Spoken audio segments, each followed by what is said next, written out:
Today we've woken up with an absolute gale, so I've decided that rather than go sailing, we'll do some basic sailing theory. And we're going to start off with the sailing circle. We use the sailing circle to discuss a variety of different things in sailing, particularly at the beginner stage. And on the board I've drawn our sailing circle. We've got the wind coming from the top, blowing down, and the area directly into the wind, roughly about 45 degrees either side of the wind, we call the no-go zone.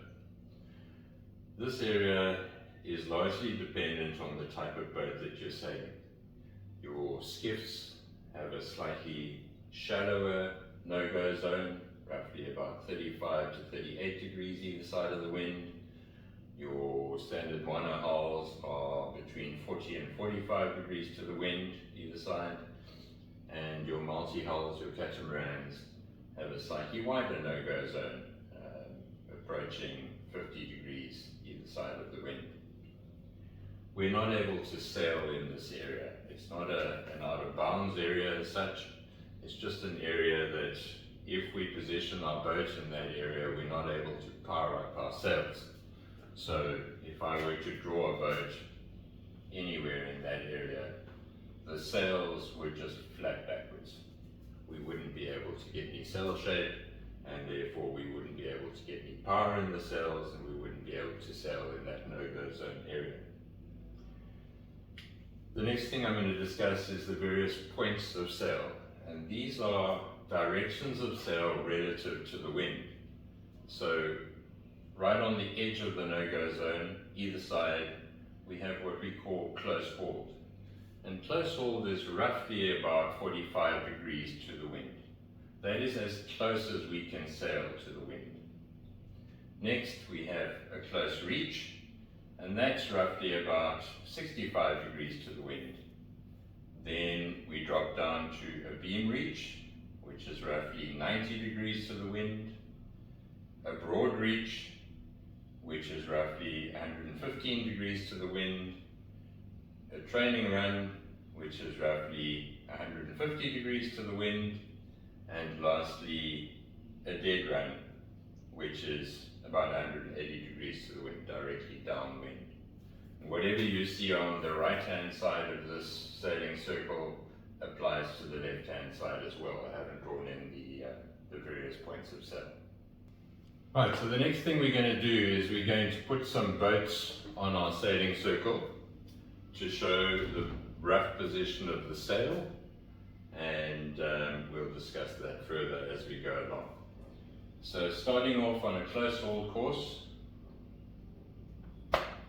our sail would be in quite tight, and it would be approaching the middle line of the boat.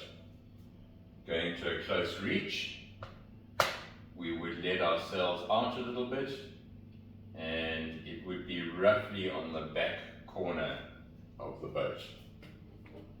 Next, we'll go to a beam reach, that's 90 degrees to the wind, and our sail would be out almost at 45 degrees to the center line of the boat. Dropping down to a broad reach,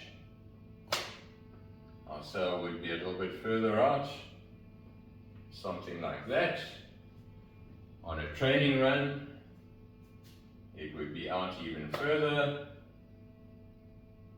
about 70-75 degrees to the center line of the boat.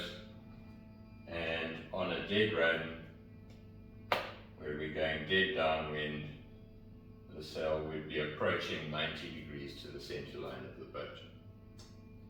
What is important to take out of this diagram at this stage is that as we go closer to the wind,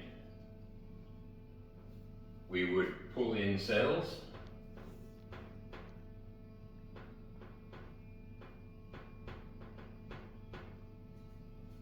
and as we drop further away from the wind,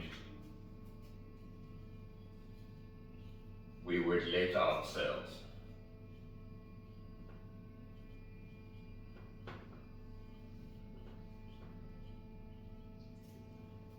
Okay, so just to recap, As we go closer to the wind, we're pulling in sails. You can see that as we go from a dead run to a training run to a broad reach, a beam reach, a close reach, and then lastly close hauled, the sails are being tightened closer to the center line of the boat.